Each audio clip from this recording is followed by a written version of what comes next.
नमस्कार दोस्तों, Asian news की खास पेशकश संतुलन का समीकरण यानी कि बैलेंस इक्वेशन में आपका स्वागत है। दरअसल ये पूरा कंसेप्ट इस तरह का है कि हम किसी चीज़ को लेकर हमारे दो विचार हो सकते हैं, या हमको लगता है कि कोई भी ऐसी हमारे बीच में बहुत सारी होता है, चाहे शिक्षा हो, स्वास्थ्य हो, सड़क हो, परिवहन हो, कई तरह के मामले होते हैं। उसमें हम कुछ चीज़ों पे सहमत होते हैं, किससे असहमत होते हैं। पर हमको लगता है कि ये चीज़ें जो हैं, इसमें इसका एक उजला पक्ष भी है और इसका एक शाह पक्ष भी है। ये दोनों पक्षों पर हम संतुलन के समीकरण में बात करते हैं। हमारे एक मित्र हैं, वो ये कहते हैं कि आज का मीडिया विभ्रम का सृजन करता है। वह ऐसे मुद्दों को एक ग्रैंड नैरेटिव में बदल देता है जो वास्तव में समाज के लिए जरूरी होता है, ना उसके पीछे कोई वास्तविकता होती है। इस प्रकार एक प्रकार की ये सिजनोफोरिया की स्थिति, कोई जुमला जो है राजनीतिक तंत्र की ओर से उछाला जाता है और मीडिया उसे मुख्य धारा का नैरेटिव बना देता है। और यह काम वह जन सरोकार से प्रतिबद्धता के कारण नहीं, सत्ता की ताकत पैसे के जोर से करता है और जन समूह के बजाय भीड़ बनाता है। वो कहते हैं कि गांधी, नेहरू और भगत सिंह, तिलक, पटेल, सुभाष के सामने शत्रु रूप में खड़ा करने के लिए भी मीडिया का उपयोग किया गया है। हमें इस बात की गंभीरता की उपेक्षा नहीं करनी चाहिए कि गांधी के हत्यारे को वैधता दिलाने के जो षड्यंत्र सत्ता के मौन समर्थन से चल रहे हैं, उस प्रसंग में मीडिया की भी भूमिका बहुत धुंधली सी दिखाई देती है। वो ये भी कह रहे हैं कि जो ये जिस तरह अभी नारे रचे जा रहे हैं और जिस तरह से हमारे समय में सोशल मीडिया अन्य धार्मिक नारे जैसे हर हर महादेव, जय भवानी प्रयोग मुश्किल से 10% होते हैं, पर याद रखना चाहिए कि बाबरी मस्जिद ध्वंद के साथ ही जय श्री राम के नारे ने अन्य धार्मिक नारों को पीछे कर दिया। हाल के वर्षों में सृजित धार्मिक नारे मध्यकाल के मुस्लिम आक्रमणकारियों के युद्ध करने वाले हिंदू राजाओं को महिमा मंडित करने में सहयोग कर रहे हैं। वो दूसरा पक्ष भी कहते हैं कि दोनों ही पक्ष, दुनिया में जो भी पक्ष हैं, चाहे किसी भी धर्म को मानने वाले हों, संप्रदाय को मानने वाले, वो अपने अपने नायकों को, जिनके बारे में बहुत ज़्यादा नहीं भी मालूम है, उनको महिमा मंडित करते हैं, एक दूसरे के खिलाफ खड़ा करते हैं और एक नैरेटिव सेट करते हैं। जो नहीं भी होता उस तरह का नैरेटिव सेट किया जाता है और उस तरह की छवियां गढ़ी जाती हैं, जो छवियां हमारे सामने आमने नहीं होती, पर हमको लगता है कि ऐसी छवियां हैं और एक तरह का हम उसमें विश्वास करते हैं। जो आभासी दुनिया है, हम उसको वास्तविक दुनिया की तरह देखते हैं। तो हमारे साथ गिरीश पंकज जी हैं, चूंकि साहित्यकार हैं।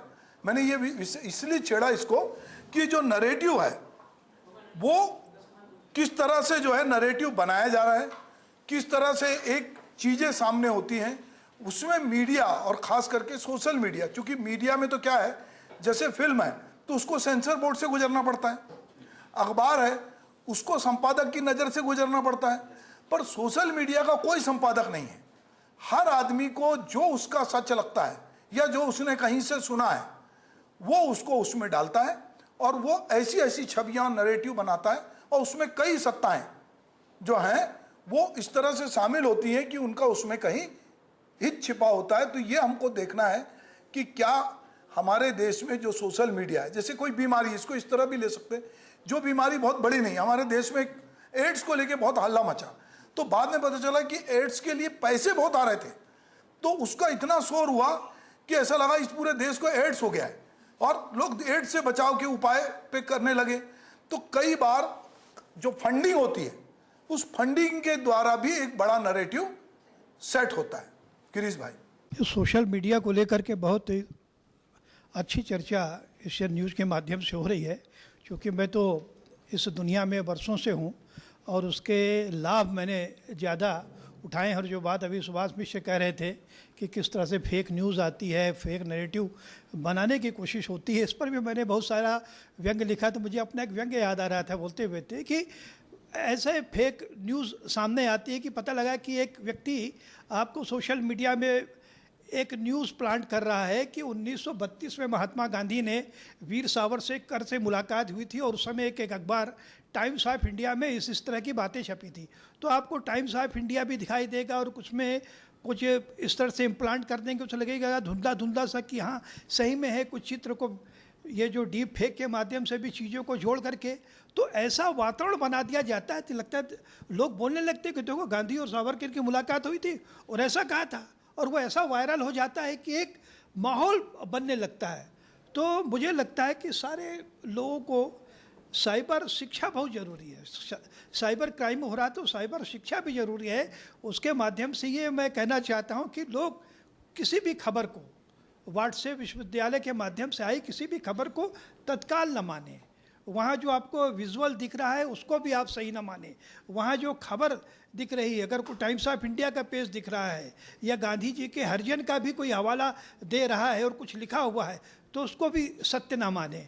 पूरी तरह से उसका अनुसंधान करें और समझने की कोशिश की है कि इसके बताने के पीछे इसकी मंशा क्या है। आज बहुत अच्छी बातें हो रही हैं। मैं ये कहना चाहता हूँ कि जब तक इस देश में जो हमारी नई पीढ़ी, आज पूरे अरबों की संख्या पूरी दुनिया में है, लोग सोशल मीडिया से जुड़ रहे हैं। जैसे सुभाष मिश्र ने बताया, आंकड़े दिए, फेसबुक में भी लाखों लोग जुड़ गए हैं।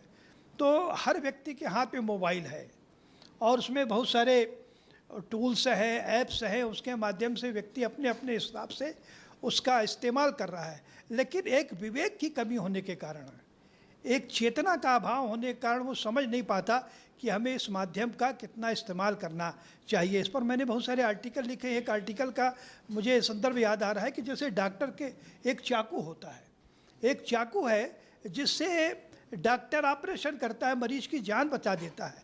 उसी वही चाकू अगर किसी लंपट के पास, अपराधी के पास आ जाए तो वो किसी की जान ले लेगा। तो ये सोशल मीडिया लगभग वैसी चाकू है। हम उसके माध्यम से रचनात्मक ऑपरेशन कर सकते हैं, अपने श्रेष्ठ विचार दे सकते हैं। जैसा कि सुभाष भाई ने बताया कि अगर हम सर्च करें, सर्च इंजन के माध्यम से सोशल मीडिया में, गूगल के माध्यम से जाए तो इतनी अच्छी अच्छी साइटें हैं। कविता कोश है, गद्य कोश है, तमाम तरह की। भगत सिंह के बारे में जानकारी लेनी है तो तमाम उनके पत्र और तमाम उनका साहित्य, चंद्रशेखर आज़ाद के बारे में जानना हो। लेकिन हमारी अपनी वैसी रुचि होनी चाहिए। अगर हम करीना कपूर के बारे में जानना चाहेंगे तो वो भी मिल जाएगा, या फिर अगर गलत रास्ते में हम जाना चाहते हैं तो वो भी सारी चीज़ें पड़ी हैं। दरअसल होना यह चाहिए, जब तक हमारा विवेक जागृत नहीं होगा नई पीढ़ी को। इसलिए मैं बैठे बैठे यहाँ सोच रहा था कि अब साइबर शिक्षा बहुत ज़रूरी है।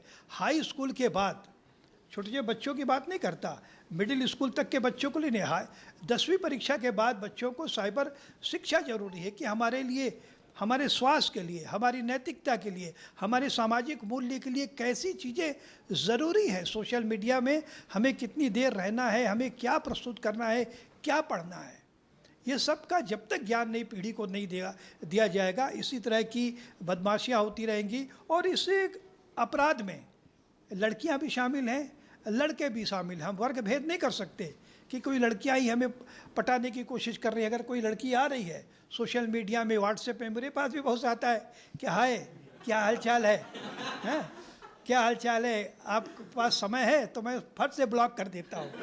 अगर कोई थोड़ा रसिक किस्म का आदमी हो तो बोला हाँ हाँ कहिए, और वो बड़े अंदाज से फ़ोन भी आए मेरे पास पर आते रहते हैं, सुंदर महिलाओं के भी, और उनकी मधुर आवाज़ से वो फंसाने की कोशिश करती है। लेकिन हम जब तक सावधान नहीं रहेंगे। गिरीश, तुमको ये क्यों लगा कि वो फंसाने, हो सकता तुम लेखक हो, तुमसे दोस्ती करनी चाहते हाँ, लेकिन ज़्यादातर मंशा उनकी स्पष्ट रहती है कि वो आपको फंसाने की कोशिश करती है। तो ये चूँकि हम थोड़ा सा समझ रखते हैं इसलिए नहीं, बहुत समझदार हैं, लेकिन ये हम इस दुनिया के सच को जानते हैं, अखबारों में पढ़ते रहते हैं और बहुत सारी चीज़ें हमें पता है। इसलिए कभी वो फेक कॉल में भी हम नहीं आते, झांसे में नहीं आते। अपने पास भी फ़ोन आते हैं कि आपका इतनी लॉटरी निकली है, या ईमेल आता है, बहुत सारा कुछ आता है।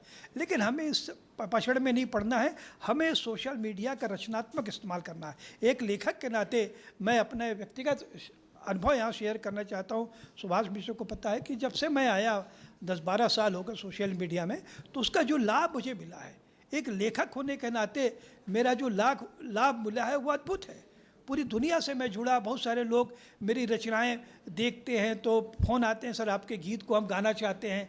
कोई बच्ची हमारी वीडियो को, हमारा गीत गा रही है, यूट्यूब में डाल रही है।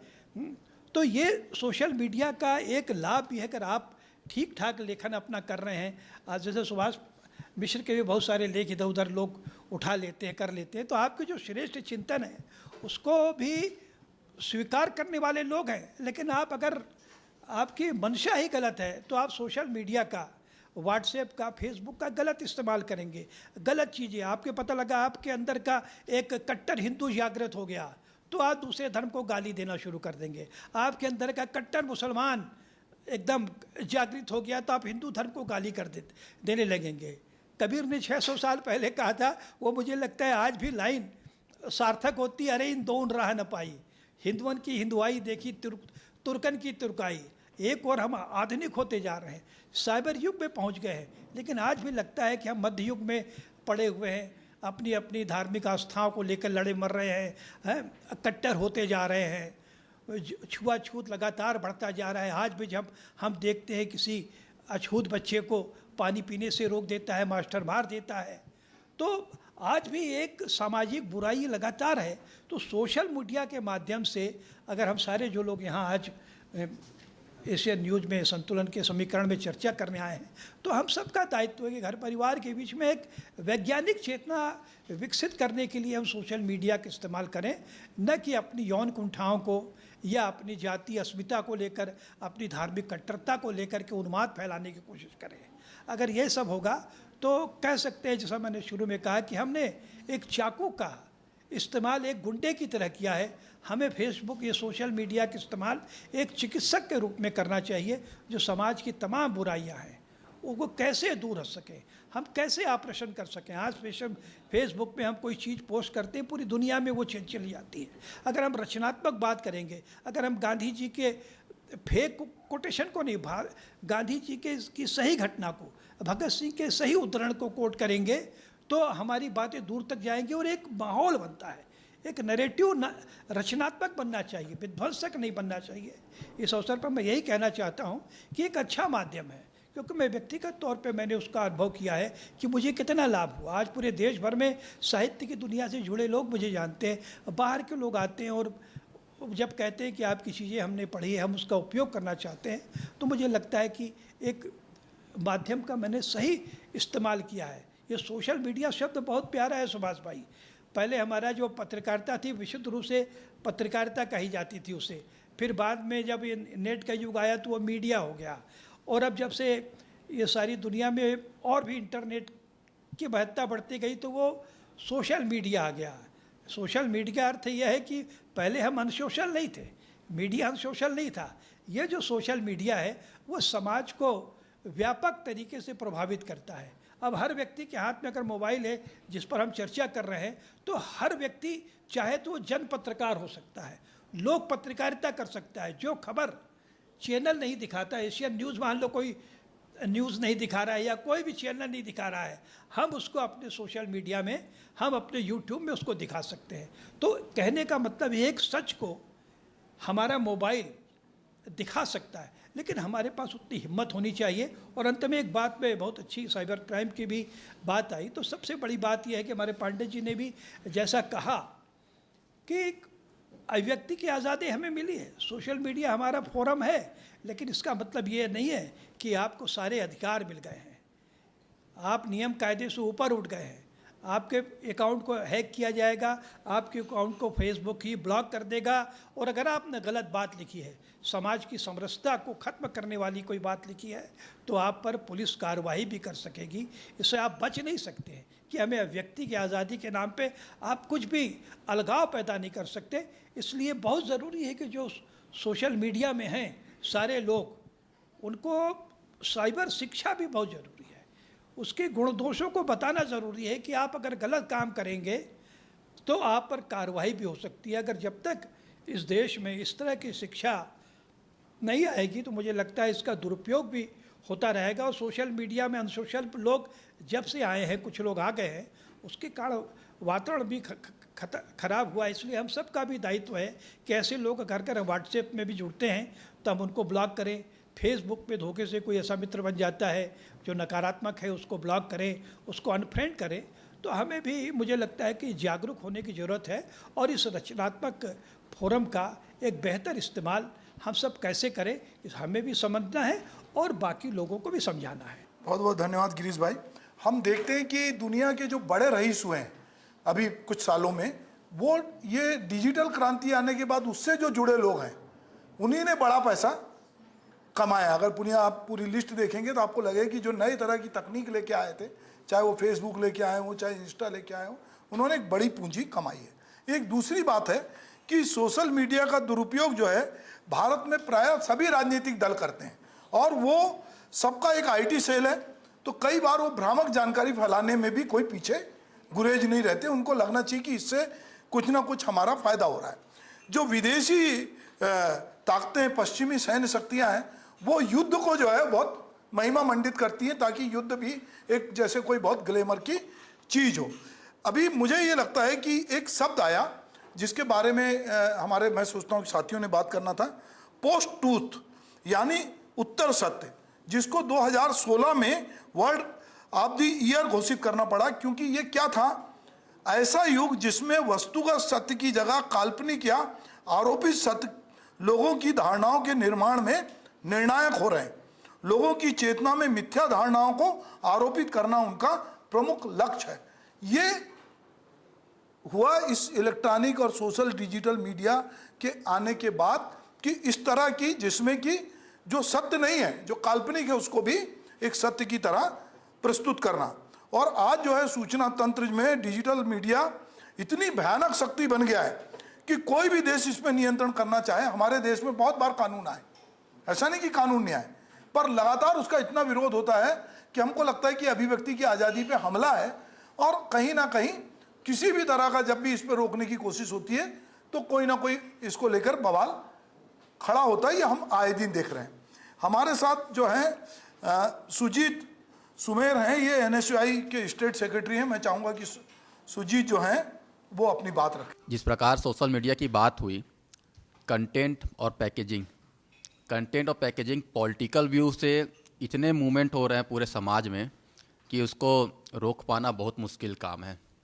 जैसे आज ये देखा जाए तो एक बाग है हम लोग, तो मैं भी बोलता हूँ कि सृजन का सुख जो मिलना चाहिए सोशल मीडिया में वो तो नहीं मिल पा रहा है। जैसे बाग उजड़ते मन महसूस कर देख रहा है माली, क्रिमिनल फीते काट रहा है और विद्वान बजा रहे हैं ताली। ये सबसे सोशल मीडिया में पूरा दिख रहा है कि बाग उजड़ ही रहा है पूरे देश का और माली हमारा मन महसूस कर देख भी रहा है। सत्ता केंद्रित पत्रकारिता का प्रतिरोध करना हर एक जनमानस को रहता है कि सत्ता केंद्रित यदि पत्रकारिता हो रही तो जन विरोध करता है। तो जन विरोध को जब सड़कों में जगह नहीं मिलेगी, तो सदन में जगह नहीं मिलेगी, तो मीडिया में आता है। और ये उसका पर्याय भी है और उसका कर्तव्य भी कि उसको मीडिया में आना पड़ता है।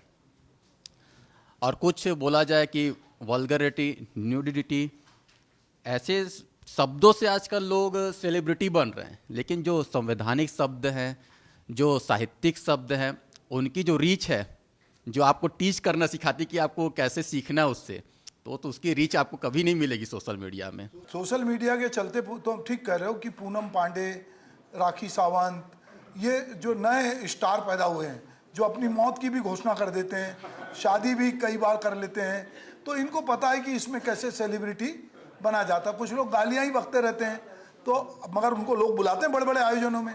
एक कोई भाऊ है, वो बहुत गाली बकता है,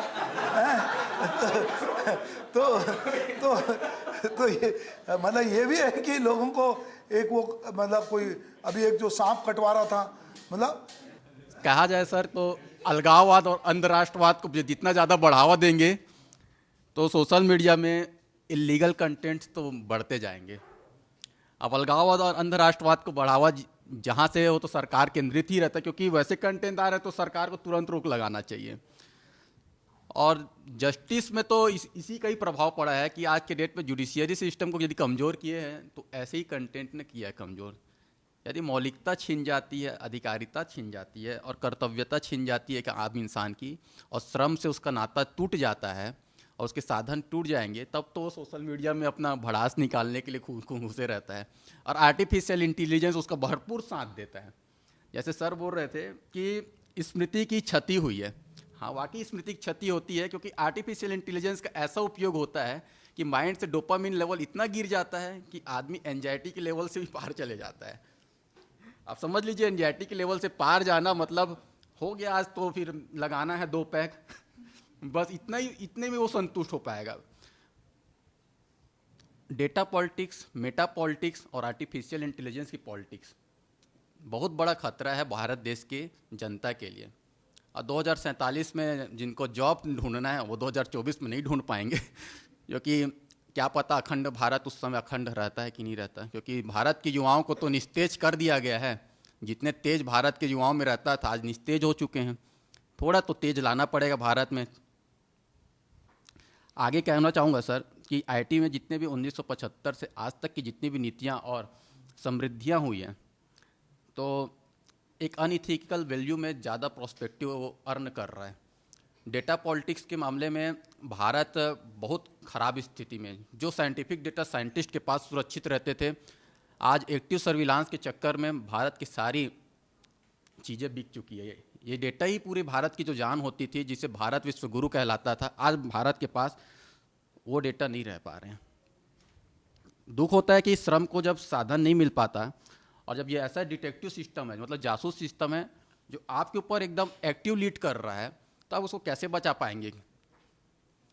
लोग अपने क्षणिक सुख के लिए, क्षणिक लाभ के लिए, मतलब कुछ चंद पैसों में, 1 रुपये में पोस्ट करने के लिए, 30 पैसे में पोस्ट करने के लिए, शेयर करने के लिए, सब्सक्राइब करने के लिए, ऐसा बिकना वो किसी भी गति से सही नहीं है। मतलब भारत के लोकतंत्र में लोक एकता को भी वो समन्वय नहीं कर पा रही है। आर्थिक अनाचार की दृष्टि से बहुत हद पार है। आप देखते हैं कि जब तक 2047 के पहले तक सदाचार बचता है कि क्या बचता है भारत देश में, बाकी देखना है लोकतंत्र की महिमा कितनी उत्कृष्ट रहेगी। चिंता मत करो यार, लोकतंत्र भी बचेगा, सदाचार भी बचेगा, हैं? तो वो देश में जो है वो क्या है कि एक हमारे मित्र हैं विजय कुमार, फिल्म के एक्टर हैं और नाटकें भी करते हैं एकल, तो उनका एक गाना है कि तुम भी खा लो हम भी खा लें, थोड़ा देश बचा लें जी। तो कोई मुश्किल नहीं है, हैं? तो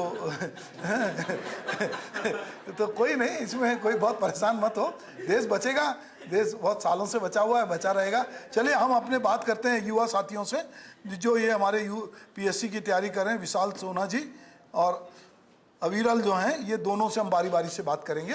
फिर और भी यूथ हमारे हैं, हमें बुलाया और हमें बोलने का मौका दिया। मैं ये कहना चाहूँगा कि जैसे हर सिक्के के 2 पहलू होते हैं, वैसे सोशल मीडिया भी 2 टाइप में ही बटा हुआ है। एक है पॉजिटिव साइड, एक है नेगेटिव साइड।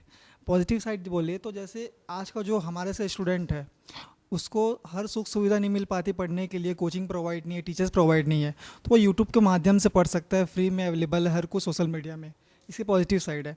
और एक देखा जाए, जो लोग मुख्य धारा से नहीं जुड़े हुए हैं, जो गांव में है, पिछड़ेपन में है, वो सोशल मीडिया के माध्यम से अपनी बात को रख सकता है, जो आज की डेट में वायरल होने में समय नहीं लगता उसको। एक ये साइड है। पर अगर देखा जाए तो इसका नेगेटिव इम्पैक्ट ज़्यादा पड़ा है। अगर वो उसको प्रॉपर यूज़ नहीं कर पाता है तो देखा जाए तो हर चीज़ में हर वर्ग के लोग इसका शिकार हो चुके हैं। आज की डेट में अगर दैनिक जीवन में देखा जाए तो हर वर्ग का इंसान उसका आदी हो चुका है। हमारे जैसे यूथ या बुजुर्ग, हर घर में माँ बाप, वो उठते साथ जैसे मोबाइल देखते हैं। पहले देखते थे, पहले ज़माने में होता था कि मोबाइल उठो और सोचते विचारते थे कि आज की दैनिक दिनचर्या कैसी होगी, उस पर विचार करते थे आज का रूटीन क्या होगा। पर आज के डेट में देखिए तो पहले उठते साथ मोबाइल देखते हैं, अगर वॉशरूम भी जाएंगे तो मोबाइल पकड़ के बैठते हैं। उससे क्या हमारी सोचने की क्षमता कम हो गई है। इसमें कहीं ना कहीं ये भी एकदम सही है, हो सकता है, पर पेट तो साफ होता है पर समय ज़्यादा लगता है। तो ये भी एक रूटीन है। अगर देखा जाए तो ये कहीं ना कहीं हमारे मानसिक प्रभाव, बहुत ज़्यादा प्रभाव किया है मानसिक को, अगर देखा जाए तो। क्योंकि अगर हम हर चीज़ को सोशल मीडिया में अपलोड पोस्ट करने लग जाएंगे तो हमारा जो कॉन्फिडेंस है वो उस पर डिपेंड हो जाता है। अगर उसमें ज़्यादा लाइक कमेंट आते हैं तो हमारा कॉन्फिडेंस अप रहता है, अगर लाइक कमेंट ना आए तो कॉन्फिडेंस वहीं डाउन हो जाता है। ये किसका ज़रिए है। और एक देखा जाए तो इसमें जलन ईर्ष्या की भाव भी बहुत है। इसमें अगर कोई भी आपके पोस्ट में या स्टोरी में कोई भी कमेंट कर देता है, ऐसे अश्लीलता कमेंट या जिससे आपको प्रभाव पड़ जाता है, तो वो आज के डेट में सारे लोग देख रहे हैं। तो उस कमेंट से आपके अंदर ऐसे रासायनिक परिवर्तन होंगे कि कहीं ना कहीं आपका मानसिक ऐसा प्रभाव होगा जो आपको डिप्रेशन की ओर ले जा सकता है। तो कहीं ना कहीं हमको खुद इससे थोड़ा सा दूर रहना चाहिए। एक ये भी इसका साइड है। ठीक है, बहुत बढ़िया। गालिब ने ना, तुम टेंशन मत लो, गालिब साहब ने ना बहुत पहले एक शेर लिखा था कि वाहिद बुरा न मान गर जाहिद बुरा कहें, दुनिया में कौन है सब अच्छा कहें जिसे। तो यूनानिमस रूप से कोई ऐसा आदमी नहीं है जिसको सब अच्छा कहते हो। इसलिए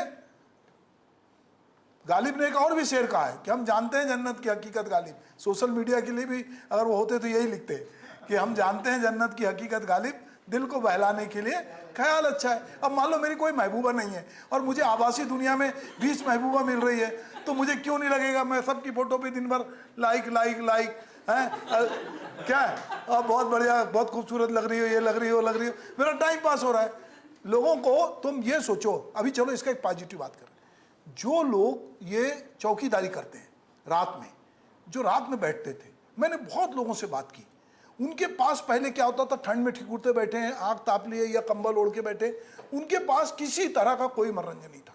अब सबके पास फिल्में मोबाइल में, और चोर भी घुस जाए तो वो नहीं देख रहे क्योंकि वो इतने मशगूल है, क्योंकि वो उनके पास। पर हाँ ये सोचिए, जो मिलिट्री में लोग हैं, सेना में, वो वहाँ बैठे हैं अकेले, आपके साथ फैमिली है, आपका अकेलापन ये दूर कर रहा। अब ये आप उसको किस तरह दूर करते हैं, ये आपके ऊपर है कि उसमें आप गुलजार को देखते हैं, कि आप कोई फिल्म देखते हैं, कि आप क्या देखते हैं, क्या चैटिंग करते हैं। पर मैं तुमको ये बता रहा हूँ कि बहुत सारे लोगों के बुढ़ापा काटने का ये सबसे बड़ा साधन बन गया है। मतलब आप इसको मानो ना मानो, वो इस पे बहुत सक्रिय रहते हैं। कोई भजन ही सुनता रहता है, कोई, अच्छा ये राजनीतिक दल और धार्मिक नेता सबसे अच्छा समझ चुके हैं, इसीलिए राजनीतिक दल और धार्मिक नेता सर्वाधिक इसका इस्तेमाल कर रहे हैं। वो बढ़िया पैकेजिंग करके जो है वो इसको डाल रहे हैं। हमारे एक और साथी हैं, शिक्षा का हिस्सा बनना चाहिए और ये बहुत ज़रूरी भी है, क्योंकि हमारे उम्र के लोग एक दूसरे के साथ बातचीत करके इससे अपडेट हो जाते हैं, पर कहीं ना कहीं बुजुर्ग वर्ग जो है इसका बहुत बड़ा शिकार बना हुआ है, क्योंकि उन पर ऐसी जागरूकता नहीं हुई है। जैसे आज के डेट में जो सेलिंग कंपनी, जैसे टेली कंपनियाँ रहती है जो सेल करती है बहुत सारे सामान, तो वो विक्रय करते हैं, बोलते हैं ये ले लो, क्योंकि अगर बुजुर्ग उसका अच्छे से अपोज नहीं कर पाता तो वो उसको कंटिन्यू कॉल पे कॉल, मैसेज पे मैसेज। जैसे मेरे घर की बात है, मेरे पापा को ऐसे कॉल आ रहा था कि आप टी शर्ट ऑर्डर किए थे 10 ठो और ले लो। तो मैंने देखा कि बार बार कॉल क्यों आ रहा है इसमें, तो मैंने जब उसको चमका के मना किया कि हमको जब चाहिए रहेगा हम कॉल करेंगे खुद, आपको कॉल करने की ज़रूरत नहीं है, तब जाके उसका कॉल आना बंद हुआ। तो ये कहीं ना कहीं ज़रूरी भी है टैली में। ठीक है, चलो अविरल आप बोलो भाई। हर किसी ने एक पॉजिटिव एस्पेक्ट लिया है, किसी ने नेगेटिव एस्पेक्ट लिया है।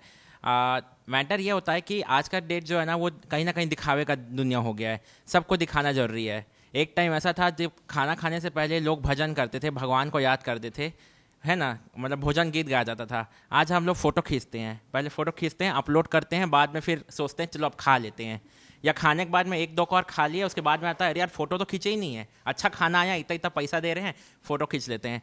तो आज का ये दौर चल पड़ा है, ये कमाल है सोशल मीडिया का।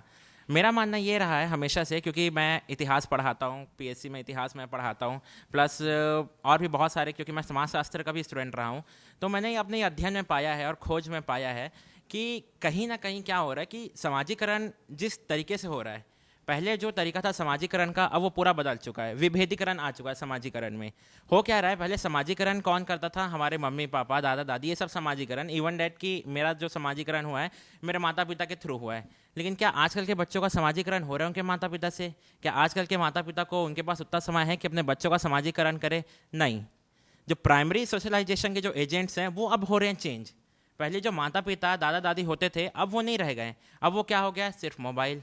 अभी जैसे हमारे दौर में चर्चा ही चल पड़ी है कि मोबाइल बच्चों को देते हैं, ठीक है, कितने ही ऐसे पेरेंट्स हैं जिनके पास यूट्यूब है और यूट्यूब किड्स डाउनलोड है? नहीं है, वो यूट्यूब देख रहे हैं। आज के डेट में आप देखिए यूट्यूब में हर दिन 10 एवरेज ऑन एन औसत बताता हूँ मैं आपको, यूट्यूब में 10,000 से वीडियोस जाते हैं, यूट्यूब में ऑन एन एवरेज 10,000 से ज़्यादा वीडियोस यूट्यूब में रोज जा रहे हैं।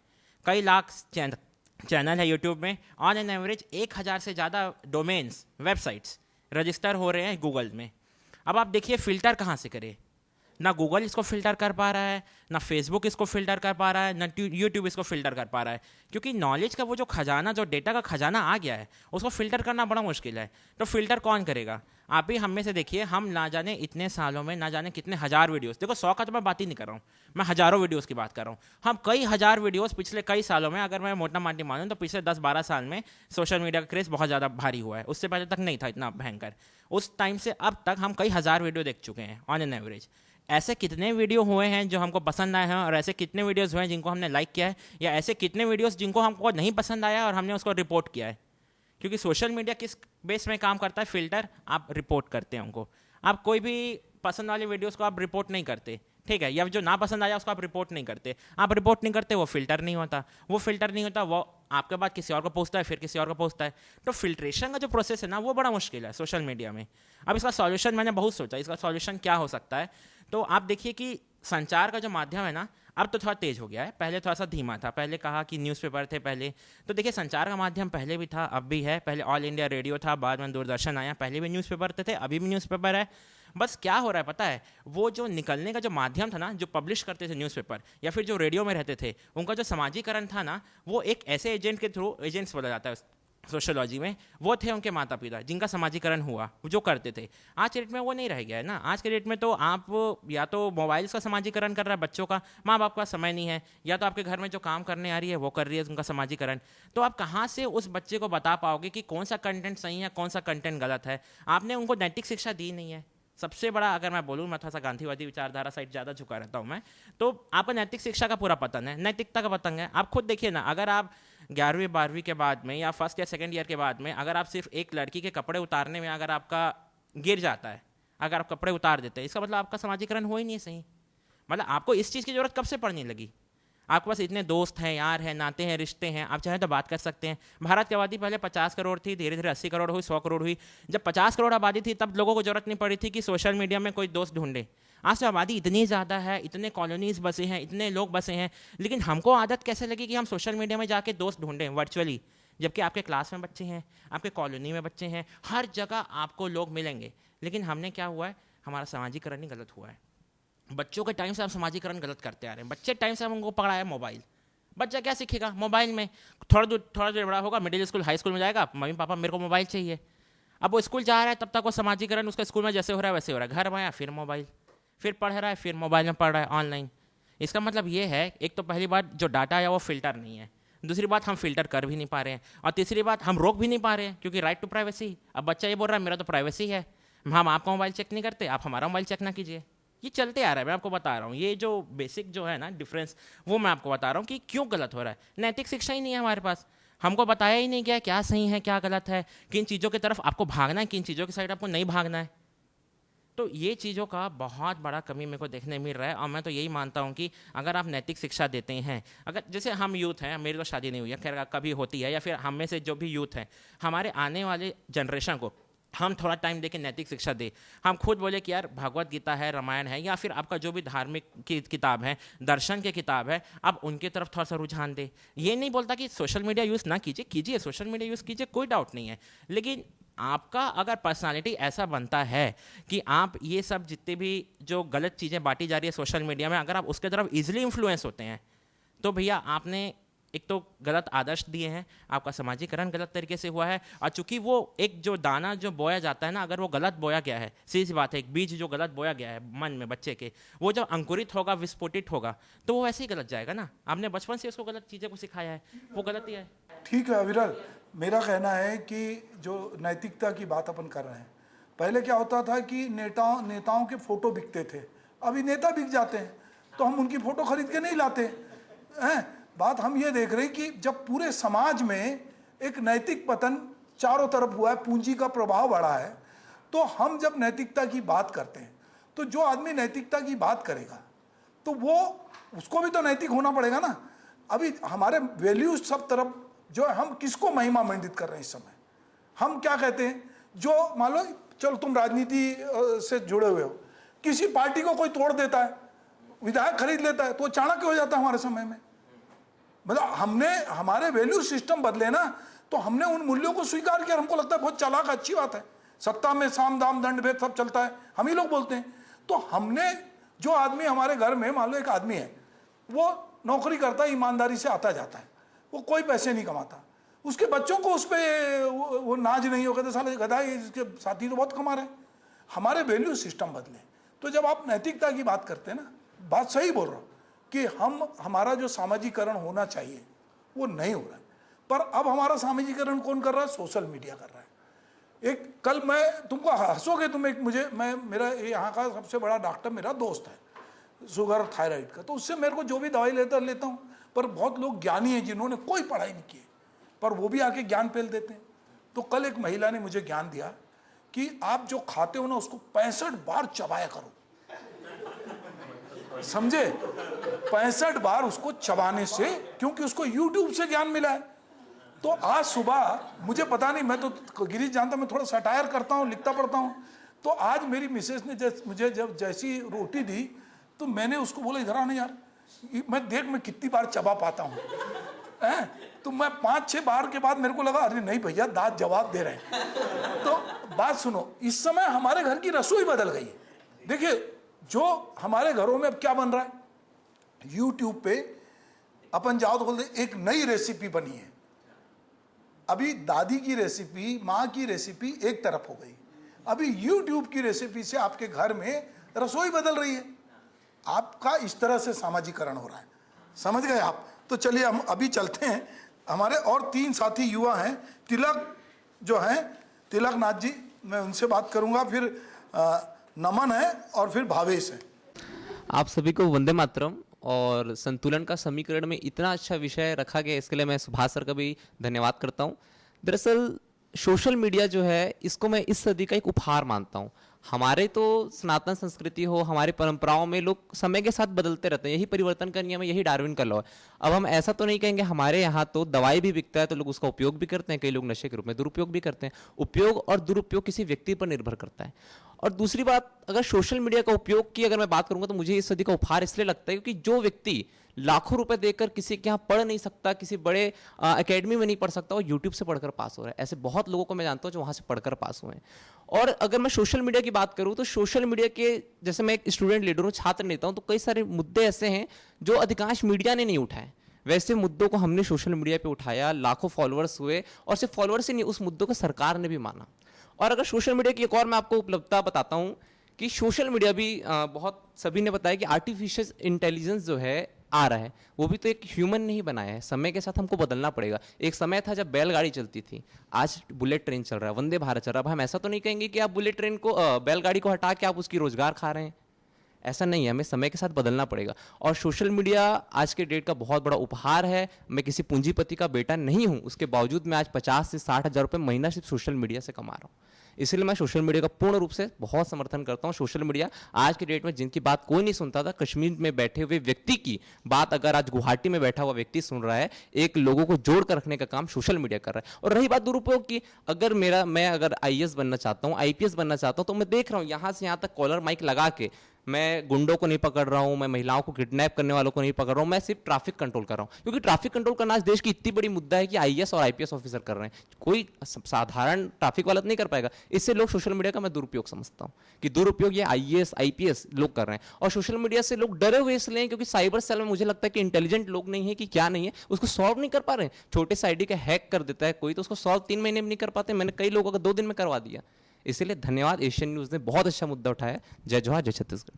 मैं एशियन न्यूज़ का बहुत बहुत धन्यवाद करना चाहता हूं कि उन्होंने इतना बड़ा प्लेटफॉर्म दिया हमें बोलने के लिए। जहां हम देखते हैं कि लोग आजकल सोशल मीडिया को दुरुपयोग के लिए भी यूज़ करते हैं, उसके अच्छे यूज़ के लिए भी यूज़ करते हैं।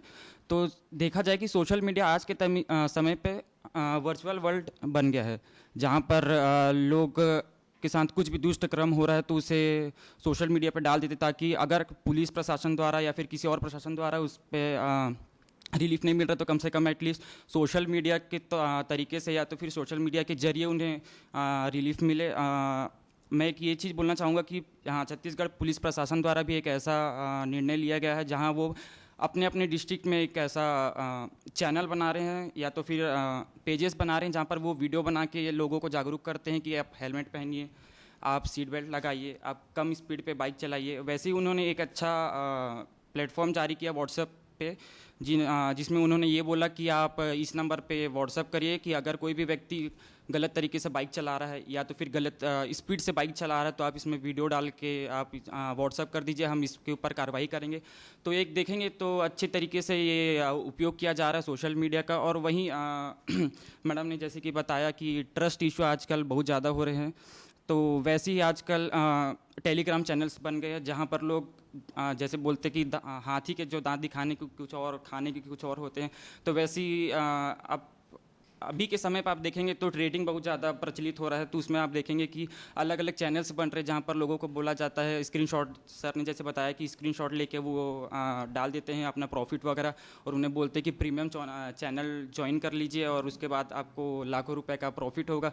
और जब लोग चैनल ज्वाइन कर लेते हैं तो वैसा कुछ होता नहीं है। तो वही है कि उपयोग के ऊपर निर्भर करता है कि लोग कैसे सोशल मीडिया को उपयोग कर रहे हैं। आज के समय में माता पिता, जैसे सर ने बताया कि पालन पोषण अच्छे से नहीं हो रहा, माता पिता जब तक खुद समय नहीं देंगे बच्चों को तो वो कैसे अपने खुद से पालन पोषण करेगा। माता पिता तो आजकल खुद अपने मोबाइल पे व्यस्त रहते हैं, बच्चों पे ध्यान नहीं दे पाते हैं। तो ये एक मेरे मानने में कि बहुत बड़ा प्रॉब्लम है कि लोग माता पिता जो है ध्यान नहीं दे पा रहे हैं बच्चों को, और सोशल मीडिया में इतने ज़्यादा घुस गए हैं कि सामाजिक तौर पे देख नहीं पा रहे हैं कि लोग का विस्तार हो रहा है कि नहीं। मैं थोड़ा बात मीडिया पे करूँगा कि मीडिया को लोकतंत्र का चौथा स्तंभ माना गया है, लेकिन मीडिया आजकल अपनी भूमिका से भटक गई है, क्योंकि जो गवर्नमेंट है, जो पावरफुल पार्टियां हैं, वो मीडिया को कंट्रोल करती है, या तो डायरेक्टली करती है या इनडायरेक्टली करती है, लेकिन उनका इन्फ्लुएंस रहता है उन पे।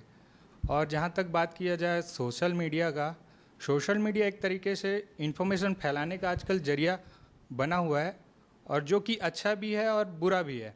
जब हम अभिव्यक्ति की आज़ादी की बात करें लोगों की कि हम ये बोलते हैं कि हमें आज़ादी है अपनी बात कहने की, लेकिन हमको यह भी देखना है कि उस आज़ादी से किसी और को प्रॉब्लम ना हो, किसी और के अभिव्यक्ति की आज़ादी का नुकसान ना हो। तो हम देखते हैं सोशल मीडिया इसी तरीके से चल रहा है। लोग अपने कंटेंट के लिए किसी और की इज्जत को उछाल देते हैं, या तो किसी और के बारे में गलत तरीके से बातें बताते हैं, या तो किसी और की जो पर्सनल लाइफ है उनको डिस्टर्ब करते हैं। लेकिन अगर हम इस पे रोक लगाएं, जैसा मैम ने कहा कि हम इससे डरते हैं कि साइबर क्राइम की जो केसेस हैं वो रजिस्टर्ड नहीं होते, तो इसका मेन कारण यह है कि लोगों के पास जागरूक नहीं है, उनके पास ज्ञान नहीं है कि हम पहले कहाँ जाएं कि इसकी शिकायत कहाँ करें। तो पहले तो सरकार को इसके लिए काम करना चाहिए कि कैंपेन चलानी चाहिए कि साइबर क्राइम के बारे में लोगों को बताना चाहिए, और न्यूज़ में भी बताना चाहिए कि अगर सोशल मीडिया से किसी को प्रॉब्लम हो रही है तो उससे निदान कैसे पाया जाए। तो सर मैं बस इतना ही कहना चाहूँगा। ठीक है, बहुत बढ़िया। दोस्तों, हम अब समापन की ओर बढ़ रहे हैं। हमने सोशल मीडिया को लेकर बहुत सारी बातचीत की। कुछ बातचीत जो है, चूँकि मैं लगातार लिखने पढ़ने से जुड़ा हूँ, तो हमने कुछ अंक सोशल मीडिया पे निकाले थे, और हम साहित्यिक अंक निकालते हैं, तो हमने पूरे देश से कुछ राइटरों से सोशल मीडिया पे आर्टिकल भी लिखवाए। तो एक राइटर हैं बिहार के, उनने एक जो लाइन लिखी मैं अब तक शेयर करता हूँ, मृत्युंजय उनका नाम है। वो कह रहे हैं कि सोशल मीडिया बाजार का जिन्न है। बाजार जो मालिक बना है वह शिकारी है, वो छाया की तरह साथ लगा हुआ है, अक्सर वह सर चढ़कर विकास की रोशनी फैलाता है। वो कहते हैं कि सोशल मीडिया अंततः मानव विरोधी व्यापार है। क्या जो दुनिया में केवल बाजार बचेगा? आज हम भी सोशल मीडिया को एक नई आज़ादी और नए अवसर की तरह बरत रहे हैं, मगर दर्दनाक सच यह है कि यह महाबाजार की जरूरत पूरी कर रहा है। ये जो तो थिंकर लोग हैं जो बहुत गहरे से चीज़ों को देखते हैं। कई बार होता है कि एक सामान्य व्यक्ति के रूप में जो चीज़ें हम देखते हैं, एक राइटर, एक विचारक उसके पीछे का सत्य भी देखता है, और वो समझता है कि ये क्या हो रहा है। हमको जो आज बहुत आसान लगता है, हमको लगता है कि जो चीज़ें बहुत आसानी से एक्सेस हैं, तो जो चीज़ हमको बहुत आसानी से मिलती है वो बाद में अपनी कीमत भी मांगती है, और वो ऐसा नहीं होता है कि वो कीमत ना मांगे। तो ये बहुत कई तरह की चीज़ें इसको लेकर हैं। अभी मैं चाहूँगा कि हमारे साथ आयुष गुहा हैं, वो एडवोकेट भी हैं, वो इसके बहुत सारे पक्ष जो छूट गए हों उस पर अपनी बात रखें। सर, जैसे कि हम लोगों ने यहाँ पे बहुत सारी चीज़ों पे चर्चा कर ली कि क्या होना चाहिए क्या नहीं होना चाहिए। बेसिकली एक चीज़ है कि एलिमेंट्री जो है स्कूल एजुकेशन में इसको हमें जोड़ना चाहिए। जो कई सारे यहाँ पे हमारे साथ में सीनियर लोग हैं जिन्होंने बताया कि हमें स्कूल में 8th के बाद जोड़ना चाहिए, बल्कि मैं इसको बोलता हूँ कि क्योंकि बच्चों को मोबाइल आज की डेट में पेरेंट्स जो होते हैं बहुत जल्दी दे देते हैं, तो हमें ट्राई करना चाहिए कि स्कूल एजुकेशन में इसको क्लास 5th से लेके आपकी जो भी ग्रेजुएशन पोस्ट ग्रेजुएशन तक इसको कंपलसरी सब्जेक्ट में कर देना चाहिए, जहाँ पे आपको AI से लेके कानून के बारे में, यहाँ तक कि आपके फंडामेंटल राइट्स के बारे में बताना चाहिए कि आपके क्या अधिकार हैं क्या नहीं है, आपको सोशल मीडिया पे क्या करना चाहिए क्या नहीं करना चाहिए, आपकी बेसिक्स ड्यूटीज़ क्या हैं, किस तरह से कंप्लेंट फाइल होती है अगर आपके साथ कोई साइबर अपराध होता है, तो इन सारी चीज़ों पर ध्यान रखना चाहिए। कुछ साथियों ने भी यहाँ पे ये भी कहा कि पेरेंट्स कंट्रोल नहीं कर पा रहे हैं, तो इस चीज़ के लिए एक पुराना एक शेर था जो मैं शेयर करना चाहूँगा कि उम्र भर गालिब भूल यही करता रहा, धूल चेहरे पर थी साफ शीशे को करता रहा। आपके पास सारी फैसिलिटीज़ सारे ऑप्शंस आपके मोबाइल में अवेलेबल होते हैं, आपको आपकी सेटिंग्स से जाके चाइल्ड लॉक आप लगा के अपने बच्चों को दे सकते हैं ताकि आप कंट्रोल कर पाएँ कि वो क्या चीज़ें देखें क्या चीज़ें नहीं देखें। अगर लॉ की बात किया जाए, जो फ़िल्टर्स लगाने की बात कर रहे हैं, तो फ़िल्टर लगाने के लिए अभी 2021 में भी एक अमेंडमेंट पॉलिसीज़ आई थी IT एक्ट की, जिसमें बताया गया है कि किस तरह से सोशल मीडिया पे जो कंटेंट जा रहा है उनकी फ़िल्टरिंग की जाएगी, किस तरह से क्या किया जा सकता है और क्या क्या इसके लिए जो गवर्नमेंट है वो स्टेप्स ले सकती है। साथ ही साथ एक और जो सुनने में आए कि पुलिस इन्वेस्टिगेशन नहीं करती है, ये आज की डेट में मेरे पास भी बहुत सारे केसेस आते हैं। आज ही एक मॉर्निंग में एक केस आया था, एक गवर्नमेंट डिपार्टमेंट के काफ़ी बड़े ऑफिसर हैं, उन्होंने मेरे को बोला कि उनके क्रेडिट कार्ड से 8.5 लाख रुपए किसी ने निकाल लिए। अब यहाँ पे मुद्दा ये था, उन्होंने बोला यार कि मैंने एक कंप्लेंट लिख के तो दे दी है, तो इसमें मुझे FIR करने की ज़रूरत है क्या। सबसे बड़ा मुद्दा यही होता है कि लोगों को आज की डेट में नहीं पता कि कंप्लेंट क्या होती है और FIR क्या होती है। यहाँ पे दो तरह की जो हमारे पास चीज़ें आ जाती हैं, एक होता है NCR और एक होता है FIR। FIR जो होता है 154 होता है, दैट इज़ आपका जो सेक्शन होता है 154। अगर आपको लगता है कि आपके पास सारे एविडेंसेस अवेलेबल हैं और आप बहुत सारे लोगों ने बोला कि मैं पुलिस के पास गया, पुलिस ने मेरी बात नहीं सुनी, या सो एंड सो डिपार्टमेंट्स ने मेरे बारे में ध्यान नहीं दिया मैटर पे, आप 156(3) में जाके कोर्ट में क्लास 1 मजिस्ट्रेट के पास जाके कंप्लेंट फाइल कर सकते हैं। ना तो आपको किसी वकील को लेने की ज़रूरत है, ना कुछ नहीं, आपको जस्ट एक वाइट पेपर पे अपनी कंप्लेंट लिखना होता है, एविडेंसेस की कॉपी लगाना है, मजिस्ट्रेट खुद आदेश कर सकते हैं SP ऑफिस में कि आप इस पे कंप्लेंट करें और इस पे इन्वेस्टिगेशन करें। तो सारी चीज़ें हमारे पास अवेलेबल है। जो एक अवेयरनेस वाली जो चीज़ें हैं वो हमारे पास रह गई हैं। अभी थोड़े समय पहले एक पॉलिटिकल लीडर हैं, मैं किसी को कोट नहीं करना चाहूँगा, उनका एक वीडियो वायरल हो रहा था। उससे पहले कुछ और लीडर्स हैं, उनका भी वीडियो वायरल हुआ। यहाँ तक कि जुडिशरी भी इससे पीछे नहीं रही। बहुत सारे जजमेंट्स और उसके जो डिसीजन हैं, इवन CGI के भी कुछ वीडियोस थे जिसको मॉर्फ किया गया और उनको पब्लिश किया गया। तो आज की डेट में सोशल मीडिया से मैं ये नहीं बोलूँगा कि सबसे ज़्यादा नुकसान है, सोशल मीडिया के फ़ायदे भी बहुत हैं। डिपेंड करता है कि इनको कैसे यूज़ किया जाए और इनके बारे में हम अवेयरनेस कैसे फैला सकते हैं।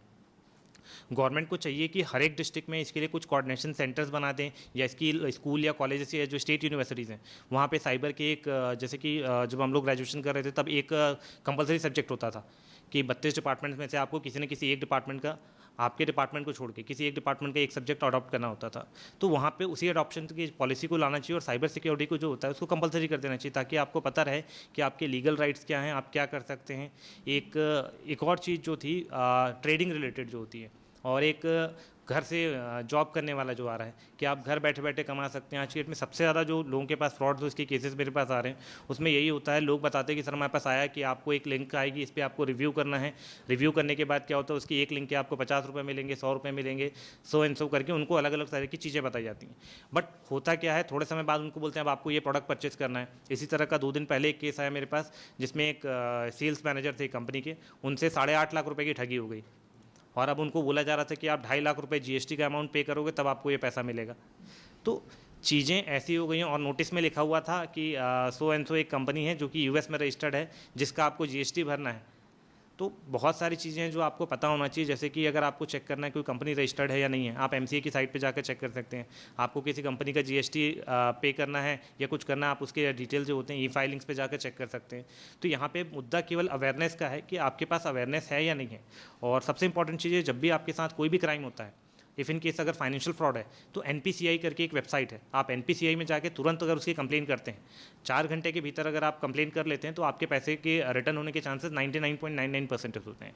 जो लोग इस चीज़ में बहुत लेट कर देते हैं। तो अगर फाइनेंशियल रिलेटेड फ्रॉड होते हैं तो आपको इन चीज़ों पर ध्यान रखना चाहिए। और साथ ही साथ में अगर आपका मोबाइल गुम हो जाता है, बहुत सारे लोग मेरे पास कंप्लेन लेके आते हैं कि सर मेरा iPhone था वो गुम हो गया, पुलिस उस पर कुछ कर नहीं रही है। और हम लोग बोलते हैं कि आपने कंप्लेन लिखी थी, क्या किया था, तो बोलते हैं कि गुम होने के लिए। तो जब आप खुद ही बोल रहे हैं कि गुम होने की सूचना दी थी, तो आप तो केवल इन्फॉर्मेशन दे रहे हो कि मेरा मोबाइल गुम हो गया। इफ़ इन केस अगर इससे आगे कोई लीगल लाइबिलिटीज़ होती हैं तो उसके लिए मैं रिस्पॉन्सिबल नहीं हूँ। अगर वो चोरी होता तब वो इन्वेस्टिगेशन का सब्जेक्ट था। तो जो चीज़ें बोली जाती हैं कि मैंने केवल कंप्लेंट की थी, कंप्लेंट आप केवल इन्फॉर्म कर रहे हैं पुलिस वालों को कि मेरे साथ ऐसा ऐसा क्राइम हो गया है, इफ़ इन केस फ्यूचर में मेरे से इसके थ्रू या मेरी इस आईडी के थ्रू जो है कोई क्राइम होता है तो उसके लिए मैं रिस्पॉन्सिबल नहीं हूँ। आप केवल अपनी सेफ साइड ले रहे हैं, आप अपना डिफेंस ले रहे हैं। तो इन चीज़ों पे आपको ध्यान रखना होता है कि अगर आप चाह रहे हैं प्रॉपर इन्वेस्टिगेशन हो तो आप प्रॉपर 154 एफआईआर कराएं, और जब एफआईआर होती है तब उसमें इन्वेस्टिगेशन होती है और सारी फाइलिंग्स भी होती हैं। तो कुछ बेसिक एलिमेंट्री चीज़ें हैं जिन पे हमको ध्यान रखना ज़रूरी है। और मोबाइल या एआई की अगर मैं बात करूँ तो एआई के साथ में हमें बहुत सारी चीज़ें मिली भी हैं, जैसे कि वॉइस एंड मॉर्फिंग की बात करते हैं तो आज की डेट में $2 और $5 में ऐसे सॉफ्टवेयर अवेलेबल है, आप किसी का भी वीडियो किसी की भी वॉइस एडिट कर सकते हैं। सिमिलरली अभी 2020 में जो था एक डेटा लीक हुआ है जो कि टेलीग्राम पे बिक रहा है 12,000 रुपये में। पैन इंडिया के जितने मोबाइल यूज़र्स हैं 80 करोड़ लोगों का जो डेटा है वो बिक रहा है मात्र 12,000 रुपये में। और अब इसका परिणाम ये होगा कि लोगों के पास कॉल्स आएंगे जहाँ पे आपको बोला जाएगा मैं टेलीकॉम डिपार्टमेंट से ये बोल रहा हूँ फलाना ठिकाना, क्या आपका रजिस्ट्रेशन में आपने ये एड्रेस दिया था, आपका ये पिन कोड है, आपने ये आईडी प्रूफ दिया था, उसका नंबर ये है। जब आपकी सारे डिटेल आपको कंफर्म लगता है तो आपको लगता है कि कंपनी से ही बोल रहा है, फिर वो आपको एक एसएमएस भेजेंगे या ओटीपी के थ्रू करेंगे या फिर बोलेंगे आपको रिमोट का एक एप्लीकेशन डाउनलोड करना है, उसके थ्रू आपकी स्क्रीन के थ्रू ओटीपी आ जाएगा, बोलेंगे आपको ओटीपी बताने की ज़रूरत नहीं है। तो तमाम तरीके के फ्रॉड हो रहे हैं और जिनमें एक सबसे ज़्यादा जो हम लोगों ने रिसर्च में अपनी देखा, सबसे फैक्ट वाली जो चीज़ हम लोगों को लगी देखने में मिली कि इसके गाँव के लोग जो हैं इसके कम शिकार है साइबर क्राइम के। सबसे ज़्यादा जो इसके लोग शिकार हो रहे हैं वो पढ़े लिखे लोग हैं। रीज़न बिहाइंड कि लोग इतनी जल्दी में होते हैं कि वो किसी भी चीज़ पे ट्रस्ट कर लेते हैं और गांव के लोगों को पैसा कमाने की जल्दी नहीं है। शहर में आज की डेट में अगर आपको ही कोई बोलता है कि भैया 5,000 रुपये लगाओ ट्रेडिंग में, कल आपको 30,000 रुपये दे दूंगा, आप आंख बंद करके लगा देते हो। आपको एक बार देगा और दूसरी बार में आपको डुबा देगा और बोलेगा नहीं भैया कल प्रॉफिट होगा, परसों प्रॉफिट होगा, आज मार्केट डाउन था। तो इस तरह की चीज़ें होती हैं। आपको खुद को समझना होता है कि एक दिन में कोई अलादीन का चिराग नहीं है जो घिसेंगे और आपके पास एक दिन में रातों रात करोड़पति बन जाएंगे। सोशल मीडिया पे भी एक ध्यान देने वाली चीज़ है, अगर आप यूट्यूब या बाकी चैनल्स पे देखते हैं, सारे के सारे यूट्यूबर्स, मैं किसी को पॉइंट आउट नहीं करूँगा, बहुत सारे यूट्यूबर्स हैं जो नई नई कार लाते हैं, हर 6 महीने में नई कार ला रहे हैं और एक से एक कार ला रहे हैं, पर लोगों को पता नहीं है कि वो ला कैसे रहे। जनरली कार्स लाते हैं दुबई से क्या होता है, कारनेट इशू होता है जो कि 6 महीने की वैलिडिटी होती है।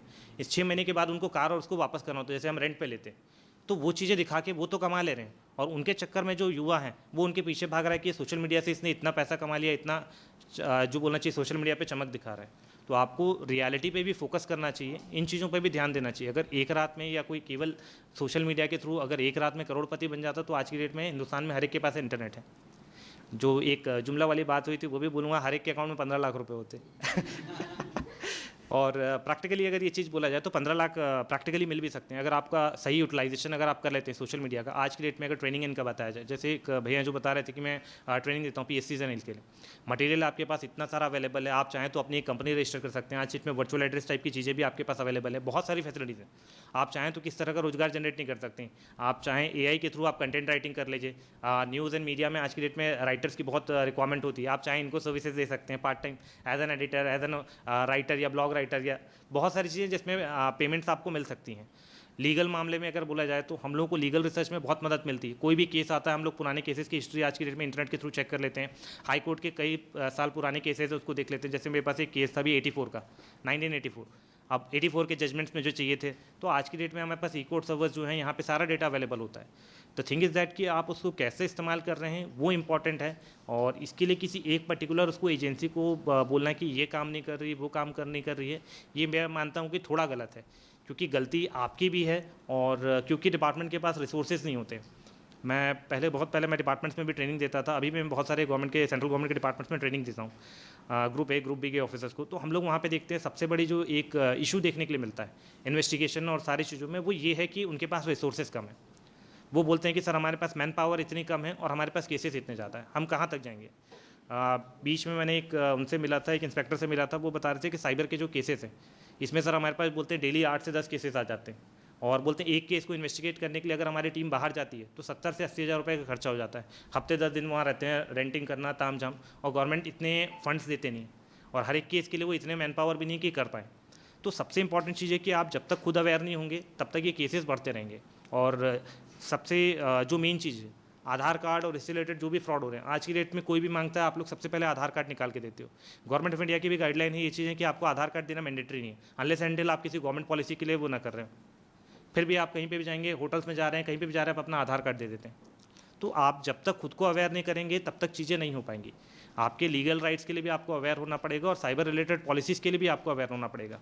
फॉर एग्जांपल जैसे आपकी फेक अकाउंट बन जाती है तो आपको ये चीज़ें पता होना चाहिए कि फेक अकाउंट अगर आपको डाउन कराना है तो उसका क्या प्रोसीजर है।